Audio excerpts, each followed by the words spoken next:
Good evening, Satan here. Well, I must say, this is all going swimmingly.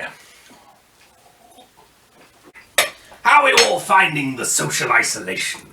Having to queue to get into Sainsbury's, the toilet roll shortages, those of you who live alone finding the loneliness crushing, and those of you who live with people finding the company intolerable. I must say, I think it's absolutely hilarious. Oh, some of you are finding ways to pass the time, clearing out the shed, playing board games, watching Netflix. But believe me, we've barely got started. There's months of this ahead. And that's before we even get round to the invasion of the space crabs. That's not till June. In the meantime, think of the arguments, the divorces, the cabin fever. I know what every single one of you is up to. I can see through your webcams and your mirrors. Hello, Ian Alliston. Put that away. Now, some of you might have noticed that prior to the pandemic, I was making occasional appearances on the open mic comedy circuit in the Birmingham area.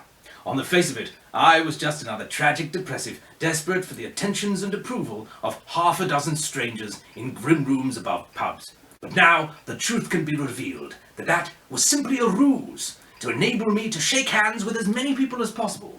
Open mic comedians are well known for driving the length and breadth of the country, so desperate are they for gigs, shaking hands as they go.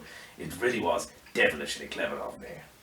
So, while you're all locked up at home, if you have any questions you'd like to ask me, or wishes you'd like me to grant, then please leave them in the comments below this Facebook video, and I will answer them in the next video later on in April.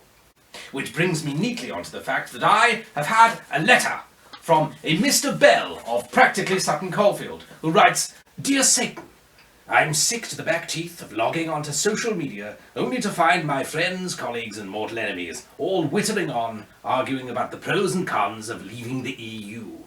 Please could you fix it for me to ensure that nobody talks about Brexit any longer?"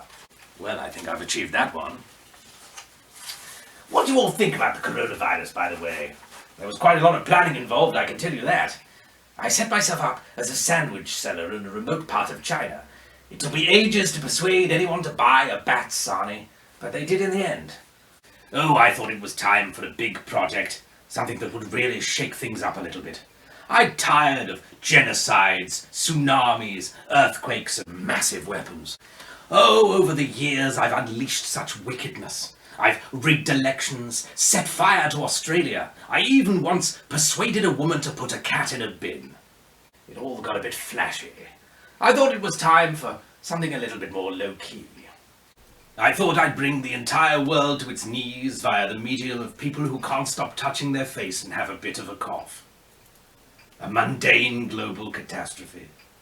Like all the best and most virulent forms of evil, it blossoms in the everyday, the unremarkable, the domestic. And now you're all locked safely in your homes. I can unleash one of my most powerful minions.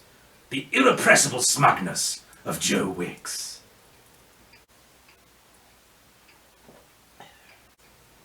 So, if you'd like me to curtail this little pandemic, then I might possibly consider it if you simply like this video, comment below, and share the post with your friends and followers. And I might possibly consider it.